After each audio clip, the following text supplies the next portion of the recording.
Hello everyone, welcome back to my channel. मैं हूं आपके साथ पंकज। तो बच्चों, हमारा चल रहा था chapter number 7 source of finance. उसमें हमने क्या क्या पढ़ा था कि एक ओनर्स फंड होते हैं और एक बोरोड फंड होते हैं। तो हमने जो ओनर्स फंड के टॉपिक्स थे, जितने भी 4-5 टॉपिक थे, वो हमने ख़त्म कर लिए थे। उसमें हमने क्या कौन कौन सा टॉपिक कवर किए थे? Equity share, preference share, ADR, GDR, IDR और रिटेन अर्निंग, उनके टाइप्स, मेरिट, डिमेरिट, सब कुछ हमने पढ़ लिया था डिटेल में बुक की रीडिंग के साथ। तो जिन बच्चों ने वो वीडियो नहीं देखी है तो पीछे नीचे डिस्क्रिप्शन में आपको लिंक मिल जाएगा, तो वो वीडियो प्लीज़ पहले आप देखो। अब आज से हम स्टार्ट कर रहे हैं आपका बोरोड फंड कि जब कंपनी किसी और से बोरो करती है, पैसा उधार लेती है, एक तरह से जब कंपनी के ऊपर लायबिलिटी आ जाती है, उन्हें वो लायबिलिटी पे करनी पड़ती है, वो होते हैं बोरोड फंड।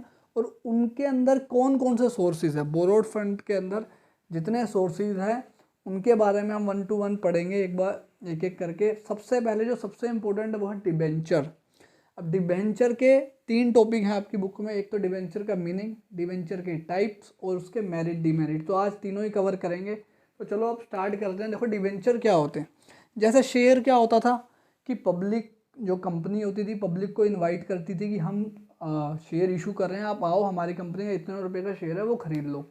तो जो पब्लिक है वो उनको एप्लीकेशन देती थी, मतलब एक तरह से उनको बोलती थी कि हम शेयर खरीदना चाहते हैं, और पैसा दे देती थी और बदले में उनको शेयर मिलता था।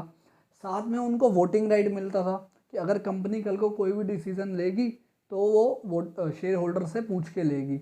और भी उनके सारे एडवांटेज होते थे जो हमने बुक में पढ़े थे। तो डिबेंचर भी एक तरह से सेम ही होता है। जब कंपनी को लगता है कि अब हम एक ओनर्स फंड से बहुत ज़्यादा पैसा ले चुके हैं, तब वो बोरोड फंड को इशू करती है, बोरोड फंड के सोर्सेज के पास जाती है। अब इनमें इक्विटी शेयर मतलब शेयर्स और डिवेंचर में क्या फ़र्क होता है, पहले इसकी डेफिनेशन देखो। Debentures are issued by a company is an acknowledgement that company has borrowed a certain amount. Acknowledgement मतलब कि हाँ, कंपनी मानती है कि हमने पैसा लिया है। जैसे आप अपना प्रोजेक्ट बनाते हो तो उसमें एक्नोलेजमेंट लिखते हो ना कि हमने ये अपने टीचर की हेल्प ली है, या इसमें हमने ये किया है, ये डाटा डाला है ऐसे रिलेटेड। तो ऐसे ही कंपनी एक एक्नोलेजमेंट देती है कि हाँ भाई, हमने आपसे पैसा लिया है, कुछ सर्टेन अमाउंट लिया है, विच इट प्रोमिस टू पे एट अ फ्यूचर डेट। जो कंपनी प्रोमिस कर रही है कि एक फ्यूचर डेट पे आपको रीपे कर देगी। एक फिक्स डेट होती है कि 10 साल, 5 साल, 3 साल बाद ये पैसा आपको रिफंड कर दिया जाएगा। और जो डिबेंचर का जो पैसा है, ये लॉन्ग टर्म फाइनेंस के लिए यूज़ किया जाता है। मोस्टली लॉन्ग टर्म फाइनेंस मतलब 5 साल, 10 साल बाद रीपे किया जाएगा। अभी नहीं, ये नहीं कि आज लिया और 1 साल बाद ही रीपे किया जा रहा है। तो ये लॉन्ग टर्म फाइनेंस के अंदर आता है। अब इसके और क्या डिटेल है? Treated as creditor of the company. जो डिबेंचर होते हैं वो treated as creditor of the company माने जाते हैं, मतलब कंपनी के ये उधार है, ये लायबिलिटी है, क्योंकि हमें पे करना पड़ेगा एक सर्टेन टाइम बाद। 5 साल बाद हमें इनका पैसा वापस करना पड़ेगा। ओनर्स फंड में हमने क्या पढ़ा था? इनका पैसा, इक्विटी शेयर वालों का पैसा फिक्स्ड होता है। एक बार कंपनी में लग गया तो लग गया, जब तक कंपनी बंद नहीं हो जाती वो पैसा कंपनी में लगा रहेगा। लेकिन डिबेंचर होल्डर के साथ ऐसा नहीं होता। एक फिक्स डेट के बाद उनका पैसा वापस करना पड़ता है। अब इनको भी कोई वोटिंग राइट नहीं होते। और हमने कहाँ पढ़ा था वोटिंग राइट नहीं होते? प्रेफरेंस शेयर वालों को, कि उनके पास भी वोटिंग राइट नहीं होते थे। ऐसे ही डिबेंचर जो होते हैं, जो शेयर होल्डर होते हैं, उनको भी कोई वोटिंग राइट नहीं मिलता है मैनेजमेंट में। इसके बाद फिक्स्ड रेट ऑफ इंटरेस्ट। इनका जो रेट होता है वो फिक्स्ड होता है, कि जो इंटरेस्ट का रेट है, जैसे प्रेफरेंस शेयर का भी रेट फिक्स्ड होता था, लेकिन इक्विटी शेयर का फिक्स नहीं होता था। तो डिबेंचर का जो रेट इंटरेस्ट होता है वो फिक्स्ड होता है। डिबेंचर का जो बच्चों नाम होता है ना, उसके आगे ऐसा लिखा होता है, मान लो 10% डिबेंचर या 9% डिबेंचर। तो ये 10% और जो 9% है, यही रेट ऑफ इंटरेस्ट है कि कितना आपको इंटरेस्ट मिलेगा, वो इस रेट से पता चलेगा। अगर 10% है तो पर ईयर का 10% मिलेगा, अगर 9% है तो पर ईयर का 9% मिलेगा। अब देखो, next point, can be converted into equity share. Debenture holders के बाद भी ऑप्शन होता है कि वो उसको इक्विटी शेयर में कन्वर्ट कर सकते हैं। लेकिन सारे अभी जो हम टाइप्स पढ़ेंगे डिवेंचर्स के, सबको ऑप्शन नहीं होता। जब इस पॉइंट में जब टाइप्स में पूछेंगे तब देखेंगे कि कौन से ऐसे डिवेंचर्स होल्डर्स होते हैं जिनके पास ऑप्शन होता है कन्वर्ट कराने का।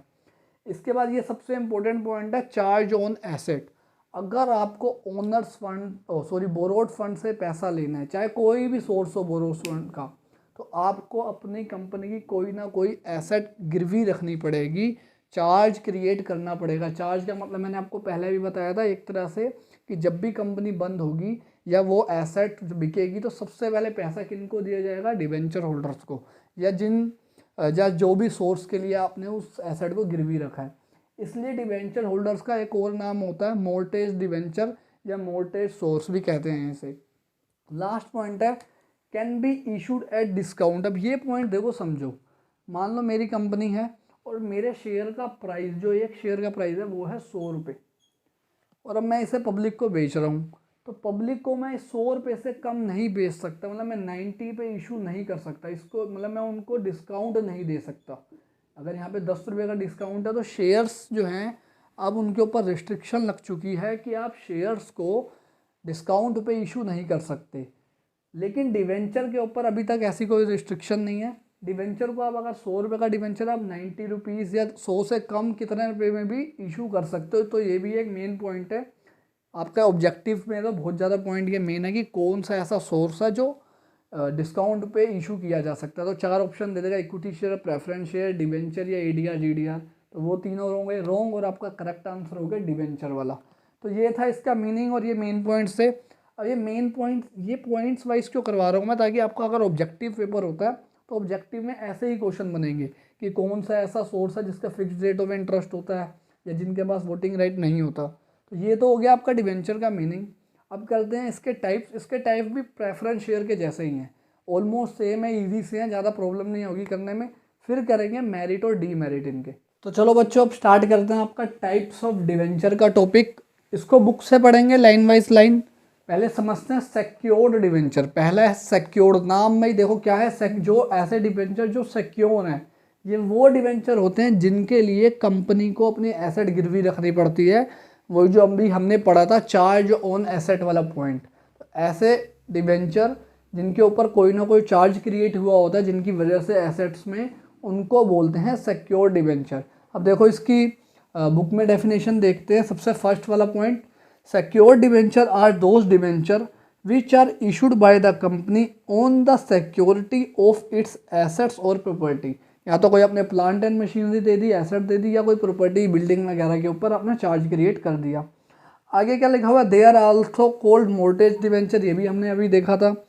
इन case of default in payment by the company. अगर कोई कंपनी डिफॉल्ट करती है, इनको इंटरेस्ट नहीं देती, बार 1 साल हो गया, 2 साल हो गया, 3 साल हो गया, इंटरेस्ट नहीं दे रही, या जब रीपेमेंट की बारी आई तब पैसा नहीं दे रही, तो क्या होगा, debenture holders have the right to recover their amount from the mortgage property. तो डिवेंचर होल्डर्स के पास पूरा राइट होता है कि वो जो एसेट गिरवी रखी थी, मॉर्टगेज में थी, उसको बेच सकते हैं। पूरा प्रोसीजर होता है, उसको बेचेंगे, फिर जितना भी पैसा आएगा वो सारे डिवेंचर होल्डर में बांटा जाएगा। अब जो एसेट गिरवी रखी जाती है ना बच्चों, उसके लिए एक पर्सन अपॉइंट किया जाता है, उसको बोलते हैं डिवेंचर ट्रस्टी, जो नज़र रखता है कि उस एसेट्स का कंपनी मिसयूज़ ना करे। कहीं डिवेंचर होल्डर घर पे बैठे हैं और कंपनी ने पीछे से एसेट बेच दी, तो एक पर्सन अपॉइंट किया जाता है जिसे बोलते हैं डिवेंचर ट्रस्टी। वो आगे जब आप और हाई लेवल की पढ़ाई पढ़ोगे तो उसमें आएगा, आपके 11th के सिलेबस में इतना डिटेल में नहीं है। अब अगला है अनसिक्योर्ड डिवेंचर। अब अनसिक्योर्ड, यहाँ सिक्योर्ड से अनसिक्योर्ड। अब अनसिक्योर्ड के लिए कंपनी को कोई भी एसेट गिरवी रखने की जरूरत नहीं पड़ती। नॉर्मली शेयर के जैसे आपने पैसा दिया, अगर आपको पैसा नहीं मिलता, कंपनी डिफ़ॉल्ट कर देती है, तो आपको कंपनी की एसेट से कोई ऐसे पैसा फिक्स्ड, मतलब एक स्पेसिफिक एसेट से पैसा नहीं मिलेगा। हाँ, कंपनी की एसेट जब बेची जाएगी तो ज़रूर आपको, अगर कंपनी बंद हो रही है, वाइंडिंग अप हो रही है, फिर तो पैसा मिलेगा, लेकिन कोई स्पेसिफिक एसेट आपके लिए गिरवी नहीं रखी जाएगी। देखो इसकी क्या डेफिनेशन है, unsecured debentures are those debenture against which no asset or property of the company are mortgaged. They are also called simple debenture। इसलिए इनका नाम सिंपल डिवेंचर भी है, क्योंकि कोई कॉम्प्लेक्स प्रोसीजर वगैरह भी नहीं होता इनका ज़्यादा। और naked debentures, no property is mortgaged with the holders of the unsecured debenture. In case of default in payment by the company, they can file और सूट और केस इन द कोर्ट। मतलब वो कोर्ट में case कर सकते हैं recovery के लिए, मनी के लिए। They can not recover money by selling an asset of the company. मतलब वो कोर्ट में केस करेंगे, फिर जो कोर्ट की प्रोसीडिंग वगैरह होती है, जो भी फॉर्मेलिटीज़ होती हैं वो चलती रहेंगी, लेकिन ऐसा नहीं होगा कि एक एसेट स्पेसिफिक आपके लिए पड़ी थी, वो बेच दो और आपको पैसा मिल जाए। तो ये डिफरेंस होता है सिक्योर्ड और अनसिक्योर्ड में। अब आगे है रजिस्टर्ड डिवेंचर। अब रजिस्टर्ड डिवेंचर क्या होता है बच्चों, कंपनियां ना एक रजिस्टर मेंटेन करती है। आजकल तो कंप्यूटर से मतलब ऑनलाइन ही सारा हो गया है। तो एक लिस्ट तैयार कर रखती है जिसमें कंपनी डिटेल रखती है कि किसके पास डिवेंचर है, किसके नाम पे। जैसे मैंने परचेज़ किया तो मेरा नाम लिखा होगा। अब मैं आगे किसी को सेल कर दूंगा तो पहली बात तो ये ऐसे नॉर्मली सेल नहीं हो सकता। मुझे इसमें एक वर्ड है, मैं आपको बताता हूँ। हाँ, ट्रांसफ़र डीड। जब तक जैसे एग्रीमेंट कोई होता है, डीड होती है, पार्टनरशिप डीड होती है, ऐसे ही मुझे पूरा एक प्रॉपर ट्रांसफ़र डीड बनाना पड़ेगा। वो मुझे कंपनी को देनी पड़ेगी, साथ में उस डिवेंचर होल्डर को देनी पड़ेगी कि हाँ भाई अब मैं इस पर्सन को बेच रहा हूँ, ये फ्यूचर में जो मेरा इंटरेस्ट है वो मुझे नहीं इस पर्सन को दिया जाए। ऐसे कंपनी को पता ही नहीं लगेगा कि किसके पास उसका डिवेंचर है, किसके अकाउंट में इंटरेस्ट देना है। तो ये पूरा कोर्ट प्रोसीडिंग के थ्रू ही ऐसे बेचा जा सकता है, नॉर्मली नहीं बेचा जा सकता। उसको कहते हैं रजिस्टर्ड डिवेंचर। पहले मेरा नाम लिखा हुआ था कंपनी ने, अब मैंने किसी और को बेच दिया तो फिर कंपनी उस पर्सन का नाम लिख लेगी और मेरा नाम वहाँ से हटा देगी। तो ये प्रोसीजर चलता जाएगा। तो ऐसे डिवेंचर को कहते हैं रजिस्टर्ड डिवेंचर।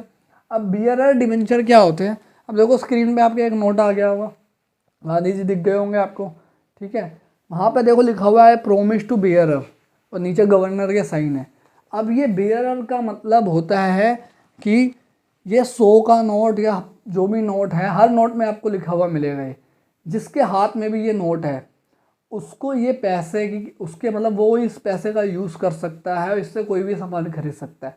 मान लो मैं बैंक में गया, मेरे को 500 रुपये मान लो सड़क पे मिल गए थे, पा गए थे, मैंने उठा लिया, मेरे सामने मेरा बैंक था, मैंने कहा चलो बैंक अकाउंट में जमा करा देते हैं। तो वहाँ पे मेरे से बैंक वाले पूछ नहीं सकते कि आपके पास ये कहाँ से पैसा आया। एक एक पर्सन से कोई पूछता नहीं है, क्योंकि बियरर का मतलब ये होता है जो फ्रीली ट्रांसफ़र किया जा सकता है एक पर्सन से दूसरे पर्सन में, जिसके ऊपर कोई आप ऑब्जेक्शन नहीं उठा सकते कि आपके पास कैसे आया। इसलिए हर नोट पे लिखा होता है कि जिसके पास ये नोट है वो उसका नोट का यूज़ कर सकता है और सामान खरीद सकता है। तो ऐसे ही बियरर डिवेंचर होते हैं। देखो इसकी डेफिनेशन क्या है, these debenture are those debenture which can be transferred by mere delivery. मतलब आपने एक पर्सन था, मैंने उसे बेच दिया, बस ट्रांसफ़र हो गया। अब वो पर्सन कंपनी के पास जाएगा, इंटरेस्ट ले लेगा। कंपनी नहीं पूछेगी कि आपके पास कहाँ से आया, आपने कहाँ से ख़रीदा। कंपनी ने कोई जो लिस्ट है वो डिवेंचर होल्डर की मेंटेन नहीं की होती। इसमें आगे क्या लिखा है, the company does not keep any record of such debenture, interest is paid to showing coupons attach to the debenture. सिर्फ डिवेंचर होल्डर के साथ एक कूपन अटैच हो जाता है कि उसमें लिखा होता है कि इसने खरीद लिया है, इतनी डेट को खरीद लिया, बस उसी पे कंपनी बिलीव करके और दूसरे पर्सन को डिवेंचर दे देती है। आगे और भी प्रोसीजर होता है उसका, वो आपके सिलेबस में नहीं है तो इसलिए हम इतनी डिटेल में नहीं पढ़ेंगे आगे।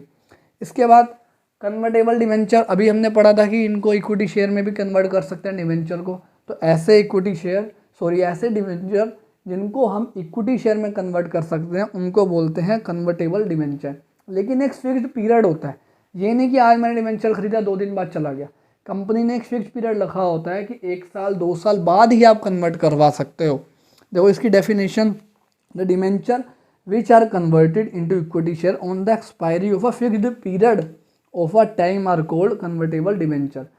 The ratio and the period of the conversion is specified at the time of issue of debenture. जब कंपनी शेयर इशू करती है, डिवेंचर इशू करती है, तभी उसके ऊपर लिखा होता है कि इतने साल बाद ही आप कन्वर्ट करवा सकते हो और ये रेशो होगी। रेशो मतलब अब ऐसा तो है नहीं आपने 5 डिवेंचर कंपनी को दोगे तो आपको 5 ही शेयर मिलेंगे, ऐसा नहीं होता। पहले से फिक्स होता है कि 5 डिवेंचर दोगे तो 3 शेयर मिलेंगे या 2 शेयर मिलेंगे, क्योंकि आपको पता है शेयर की वैल्यू, शेयर के मेरिट्स हम पढ़ चुके हैं। आपके पास वोटिंग राइट भी आ जाएगा अगर आप शेयर में कन्वर्ट करवा लोगे। और दूसरे हैं नॉन कन्वर्टेबल जिसे हम कन्वर्ट नहीं करवा सकते, जो पूरी अपने लाइफ तक डिवेंचर्स ही रहेंगे, इनको इक्विटी शेयर में कन्वर्ट नहीं करवा सकते। इनमें से अभी तो जो हमने पढ़े हैं मेन ये 4 तो आपने पढ़ने ही पढ़ने हैं। 4 भी क्या, 5 लेके चलो, इनसे रिलेटेड ही अगर क्वेश्चन पूछेगा तो इन 5 में से ही पूछेगा। अब ये फर्स्ट डिवेंचर और सेकंड डिवेंचर क्या है, मान लो कंपनी पहली बार शेयर इशू कर रही है, तो पहली बार कर रही है तो इसलिए उनका नाम हो जाएगा फर्स्ट डिवेंचर। अब अगली बार करेगी तो सेकंड डिवेंचर, तीसरी बार करेगी तो थर्ड डिवेंचर। तो ये ऐसे चलता रहता है, क्योंकि हो सकता है मैंने पहली बार जो करे उनका नाम भी 9% डिवेंचर हो, 9% रेस्ट हो, सेकंड वालों का भी 9% हो, तो कन्फ्यूज़न हो रहेगी कि कौन से डिवेंचर को पहले पेमेंट देनी है, कौन से वालों का टाइम आ चुका रीपेमेंट करने का। तो इसलिए उसके साथ लिखा होता है 9% फर्स्ट डिवेंचर, 9% सेकंड डिवेंचर। तो ये थे आपके टाइप्स ऑफ डिवेंचर, ईजी से थे, ये 5 भी कर लोगे अच्छे से तो आपका कवर हो जाएगा। अब करते हैं इनके मेरिट्स और डीमेरिट्स, बुक से ही करेंगे ताकि जल्दी जल्दी हो जाए आपका। तो चलो बच्चों अब स्टार्ट करते हैं अपने merits and demerits, last topic आज का। देखो पहले क्या मेरिट्स हैं डिवेंचर के, ये सूटेबल फॉर सेफ इन्वेस्टर्स, ये ऐसे इन्वेस्टर्स, ऐसे लोगों के लिए सेफ होते हैं जो रिस्क नहीं लेना चाहते। आपको पता ही है शेयर मार्केट में पैसा लगाने से पहले लोग बहुत बार सोचते हैं, बहुत लोगों को लॉस हो जाता है बिकॉज नॉलेज नहीं होती। लेकिन डिवेंचर जो होते हैं एक सेफ ऑप्शन है, अभी हमने देखा वो सिक्योर भी होते हैं। अगर आप सिक्योर डिवेंचर में पैसा लगा रहे हो तो आपका जो लॉस होने का चांस है वो बहुत कम हो जाता है। ऐसा नहीं है कि जीरो हो जाता है, बट बहुत कम हो जाता है। तो इसलिए एक ये इसका मेरिट हो गया। Second, no loss of control. अब ये कंपनी के पॉइंट ऑफ व्यू से कि कंपनी का कोई वोटिंग राइट नहीं चाहता, कंपनी का सारा कंट्रोल कंपनी के हाथ में रहेगा क्योंकि डिवेंचर होल्डर्स को कोई वोटिंग राइट नहीं होते। सेकंड दिया हुआ है फ्लेक्सिबिलिटी। अब फ्लेक्सिबिलिटी क्यों दिया हुआ है, अब मान लो मेरे पास, मैंने बोला कि मैं डिवेंचर होल्डर को 5 साल बाद पैसा दूंगा, ये मैक्सिमम है कि मेरे को इसके बाद तो देना ही पड़ेगा, मैं चाहूँ तो पहले भी दे सकता हूँ। मेरे पास 3 साल बाद ही बहुत पैसा आ गया कंपनी के पास, कंपनी की सेल बहुत ज़्यादा हो गई, ठीक है, कोई भी सरकमस्टेंसेस हो सकते हैं, तो कंपनी इनको किसी भी टाइम पैसा दे सकती है और अपनी लायबिलिटी को पे कर सकती है। अगर 3 साल बाद ही कंपनी को लग रहा है हम डिवेंचर होल्डर को पैसा पे कर सकते हैं, इतना एक्स्ट्रा पैसा आ गया है, या हमने पढ़ा था रिटेन अर्निंग बढ़ गया, रिटेन अर्निंग ज़्यादा हो गई है, तो उसका यूज़ कर सकते हैं इसको पे करने में। तो ये भी ये कंपनी को एक बेनिफिट होता है। इसके बाद लिखा हुआ है टैक्स बेनिफिट। अब टैक्स बेनिफिट में क्या लिखा हुआ है देखो, इंटरेस्ट, लास्ट पॉइंट दिया हुआ आपकी बुक में, ये मैंने कैसे लिखे हैं कि जो इजी पॉइंट्स हैं वो मैंने पहले लिखे हुए हैं, इसलिए अब टैक्स बेनिफिट आपका 7th पॉइंट देखो, interest paid on debenture is deducted from the taxable income of the company, दस द कंपनी पे हैज़ टू पे लेस अमाउंट ऑफ टैक्स। हमने पढ़ा था कि कैसे कंपनी, हमने क्या सीखा था कि कैसे पे करती है कंपनी। सबसे पहले कंपनी जितनी सेल करेगी उस सेल में से कंपनी के एक्सपेंसेस माइनस होते हैं, फिर इनका इंटरेस्ट माइनस होता है जो डिवेंचर होल्डर्स को या बोरोड फंड वालों को इंटरेस्ट जा रहा है, उसके बाद जो अर्निंग बचती है उसमें कंपनी टैक्स पे करती है। तो ये कंपनी को एक फ़ायदा हो गया कि टैक्स बच रहा है, जो डिवेंचर होल्डर को जो पैसा मिल रहा है उसके ऊपर टैक्स नहीं लगता, तो ये एक बेनिफिट होता है। अब इसके बाद है ट्रेडिंग ऑन इक्विटी। अब ये क्या है, अब मुझे पता है पहले से, कंपनी को पता है कि मेरे को इतना इंटरेस्ट देना है कंपनी को, इतना फिक्स्ड अमाउंट है, पहले से मैं कैलकुलेट कर सकता हूँ एवरी ईयर का। तो अगर मेरे को किसी साल में ज़्यादा प्रॉफिट हो गया, मेरी ज़्यादा रिवेन्यू जनरेट हो गई, तो मैं इक्विटी शेयर वालों को ज़्यादा डिवेंचर दे सकता हूँ, ज़्यादा डिविडेंड दे सकता हूँ, जिससे वो मेरे जो इक्विटी शेयर वाले हैं वो ज़्यादा खुश भी हो जाएंगे और उनकी मार्केट में वैल्यू भी बढ़ जाएगी। जो कंपनी अपने इक्विटी शेयर वालों को ज़्यादा डिविडेंड देती है उसके शेयर की मार्केट वैल्यू शेयर मार्केट में बहुत ज़्यादा होती है। तो ये भी होगा, इसलिए लिखा हुआ ट्रेडिंग ऑन इक्विटी, तो शेयर होल्डर को बहुत बेनिफिट हो जाएगा। इसके बाद सूटेबिलिटी, अब ये कौन सी कंपनी के लिए सूटेबल होते हैं, ये पॉइंट इन्होंने मेरिट्स में लिखा हुआ है। ऐसी कंपनी जिनका कैश फ्लो बार बार आता रहता है, मतलब उनको रेगुलरली कैश, उनके पास पैसा आता रहता है, या उनका सेल्स जो है वो कंटिन्यूसली चलती रहती है। अगर आपकी कंपनी ऐसी है, सीजनेबल काम करती है, सीजनल आया तो सेल होगी अदरवाइज नहीं होगी, या कभी ज़्यादा सेल हो जाती है इस साल, किसी साल कम सेल हो जाती है, तो आपको डिवेंचर इशू नहीं करने चाहिए, क्योंकि आपको फिक्स्ड रेट देना है इंटरेस्ट का। अब आपका कभी ज़्यादा हो रहा है प्रॉफिट, कभी कम हो रहा है, तो आप फंस जाओगे वहाँ पे कंपनी को लॉस रहेगा। लेकिन अगर आपकी जो सेल है वो फिक्स्ड है, हर साल बढ़ती है, बढ़ रही है, ग्रोथ हो रही है, हर साल मिनिमम इतनी तो होती है, तो उसके अकॉर्डिंग एस्टिमेट करके आप कर सकते हो। इसके बाद है चीप सोर्स। चीप सोर्स कैसे, अगर मैं कंपेयर करूं इक्विटी शेयर के हिसाब से, तो ये थोड़े से चीप होते हैं क्योंकि कंपनी का टैक्स बचता है। यहाँ पे भी इन्होंने टैक्स का ही पॉइंट लिखा हुआ है। अब देखो इतने सारे मेरिट्स, चाहे सब्जेक्टिव पेपर हो चाहे ऑब्जेक्टिव हो, इतने सारे नहीं आएंगे। अगर सब्जेक्टिव होता है तो मैक्सिमम आपने 4 या 5 याद कर लेना, इससे ज़्यादा बड़ा क्वेश्चन आपका नहीं बनेगा पेपर में। अब आओ इसके डीमेरिट्स में। पहला है fix burden of interest. Company के ऊपर एक फिक्स बर्डन का इंटरेस्ट आ गया कि इतना पैसा तो करना ही करना है, अदरवाइज एसेट जो गिरवी रखी थी वो बिक जाएगी, या डिवेंचर होल्डर कोई केस कर देंगे, एक्शन ले लेंगे। तो ये एक थोड़ा सा बर्डन रहता है कंपनी के माइंड में। इसके बाद रीपेमेंट ओब्लिगेशन है। ओब्लिगेशन मतलब लायबिलिटी। अब रीपेमेंट भी करनी है 5 साल बाद, तो एक तरह से पैसा या तो जोड़ के रखो रिटेन अर्निंग के रूप में, या फिर बाद में किसी और से लोन लेके दोगे, ठीक है। तो ये भी एक डीमेरिट होता है। फिर सबसे बड़ा डीमेरिट चार्ज ऑन एसेट, कुछ ना कुछ गिरवी रखना पड़ेगा। मोस्टली यही होता है कि गिरवी रखना ही पड़ता है, डिबेंचर्स होल्डर इतनी जल्दी ट्रस्ट नहीं कर पाते आपको। तो एक ये भी आपका डीमेरिट हो गया। इसके बाद इम्पैक्ट ऑन क्रेडिबिलिटी। अगर किसी कंपनी ने बहुत सारे डिबेंचर इशू करे हुए हैं तो उसको दो तरह के लॉस होते हैं। एक तो अब अगली बार वो अगर कहीं पैसा लेने जाते हैं तो उनको जल्दी पैसा नहीं मिलता, क्योंकि ऑलरेडी वो डिबेंचर्स इशू कर चुके हैं, ऑलरेडी उनके ऊपर एक तरह उधार लाइबिलिटी आ चुकी है। दूसरा, अगर वो किसी से मान लो किसी कंपनी से डील कर रहे हैं, पहली बार सामान खरीदना चाहते हैं उधार पे, क्रेडिट पे खरीदना चाहते हैं, तो उनको क्रेडिट पे सामान नहीं मिलेगा, क्योंकि वो कंपनी देखेगी कि इनके ऊपर इतनी सारी लाइबिलिटी है, कल को ये कंपनी डूब गई, पैसा ना दे पाई तो हमें लॉस हो जाएगा। तो ये भी आपको एक डीमेरिट होता है। और एक और डीमेरिट अब ये डिवेंचर होल्डर्स के पॉइंट ऑफ व्यू से, नो वोटिंग राइट। तो अगर आप सेफ तो है आपका पैसा, लेकिन आप वोट नहीं डाल सकते, आपको पता भी लग रहा है कि कंपनी के डिसीजन गलत ले रही है, ये जहाँ पे कंपनी पैसा इन्वेस्ट कर रही है ये इन्वेस्टमेंट सही नहीं है, फिर भी आप कुछ नहीं कर सकते क्योंकि आपके पास वोटिंग राइट ही नहीं है। और ना आप, या तो आप डिवेंचर अपना बेच दो या वेट करो जब रीपेमेंट का टाइम आएगा, हो सकता है तब तक कंपनी डूब जाए। तो ये थोड़ा सा एक डीमेरिट होता है। तो बच्चों ये हो गया आपका डिवेंचर का टॉपिक अच्छे से, मेरिट्स, मीनिंग, डीमेरिट्स, टाइप सारे हो गए। इसके बाद अब जो बोरोड फंड के टॉपिक्स बचे हैं वो इतने बड़े नहीं हैं, जैसे पब्लिक डिपॉजिट हो गया या लोन फ्रॉम इंस्टीट्यूशंस, बैंक वगैरह हो गए, वो इतने डिटेल में उनके टाइप्स वगैरह नहीं है। तो वो टॉपिक जल्दी जल्दी करेंगे अब, क्योंकि एक ही वीडियो में 2-3 टॉपिक कवर करेंगे, ये तो ऑलरेडी बड़ा टॉपिक था। तो मिलते हैं बच्चों नेक्स्ट वीडियो में। Thank you everyone, please channel को सब्सक्राइब करो और शेयर करो।